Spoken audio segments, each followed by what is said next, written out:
the Mokele Mbembe. So, with this type of animal, um, people believe it to be the Behemoth, and me personally, I believe the same thing.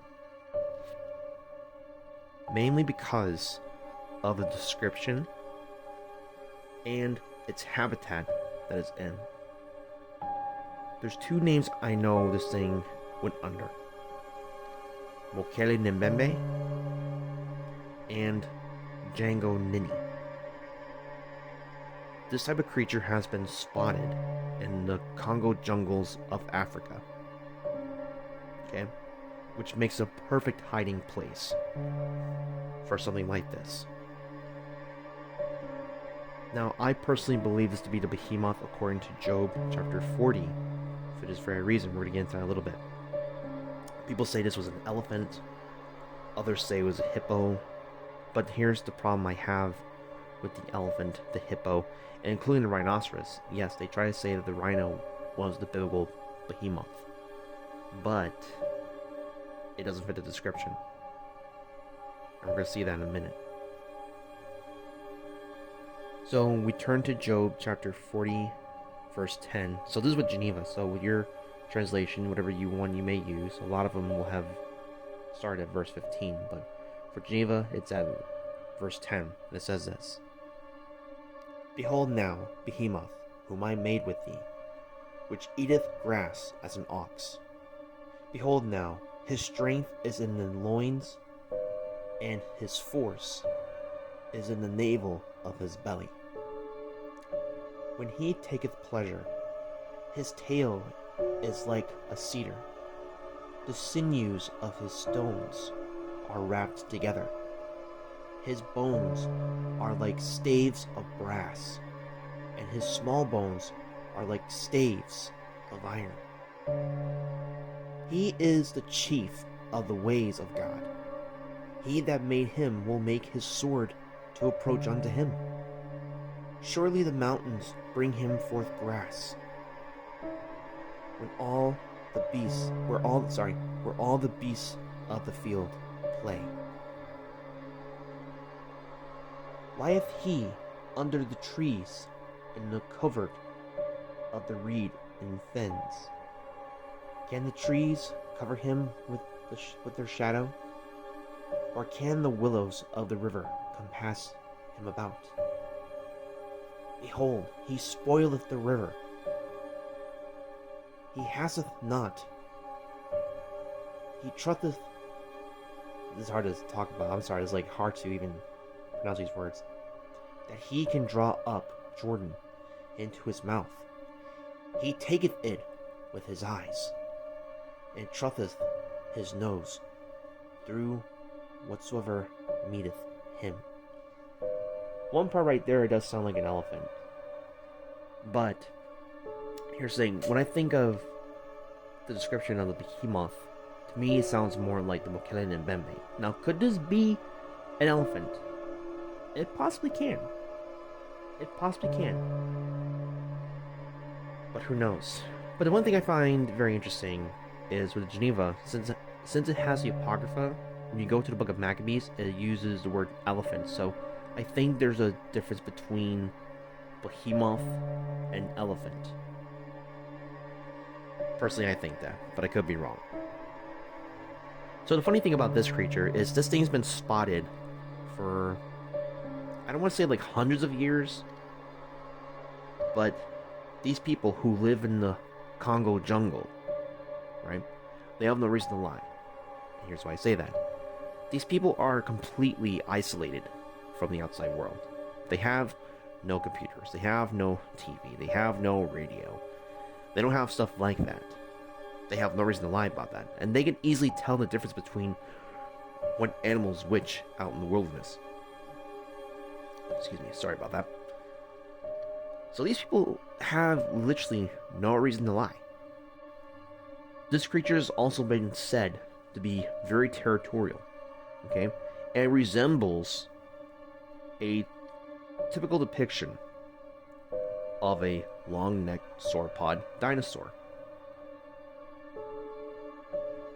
In some sauropods, Now, I'm not into this evolution type bullcrap that they want to try and pull on people. They want to try and push on people.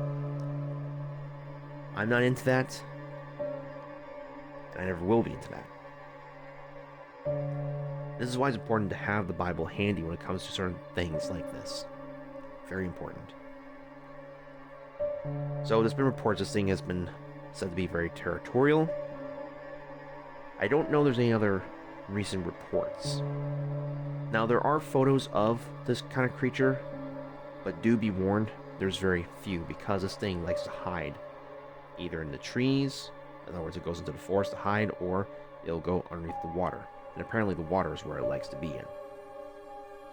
Now, the supposed largest long-necked dinosaur is called the Titanosaur. Now, Titanosaurs, they tower over the other long-necked sauropods. Here's why.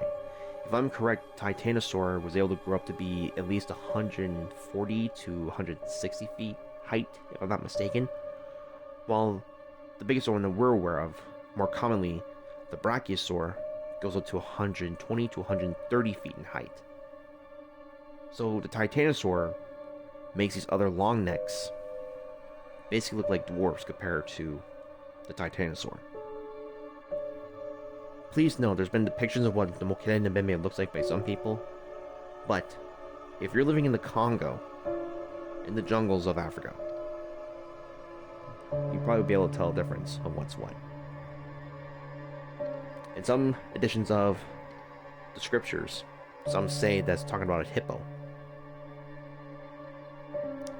That has yet to be known. Will we ever know? Who knows? But the one thing I also want to draw people's attention to is the artifacts, and there's plenty of these ancient artifacts that are still around to this very day that show that man did live along dinosaurs. Now here's the other interesting thing. We didn't call these creatures dinosaurs until the late or early 1800s. And did you know the word dinosaur actually is Latin? The word dinosaur itself means terrible lizard. But during the time of the scriptures and during the medieval times, we didn't call these things dinosaurs. Think of the one word we did call these things though. Dragons.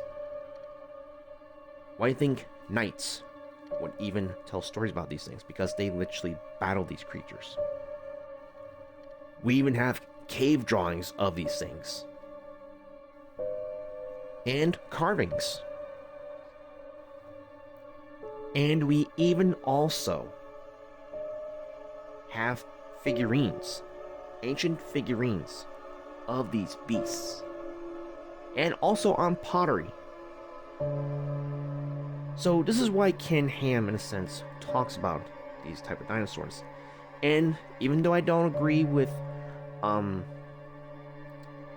Dr. Dino, I forgot his name, I'm sorry about that. There's certain things I don't agree with him on. Certain things I don't. But does the Bible mention dinosaurs? Yes. But not in the way that we thought. This is why it's important to understand what the Bible is talking about when it comes to certain creatures. And when I say the Bible is literally our great big book of everything, I'm not kidding. It literally is our great big book of everything. As for the guy I don't agree with, Ken Hovine is the name, and I don't know why I can't remember his name. But nevertheless, we can all agree these creatures were and still real, and even the Bible talks about it as well.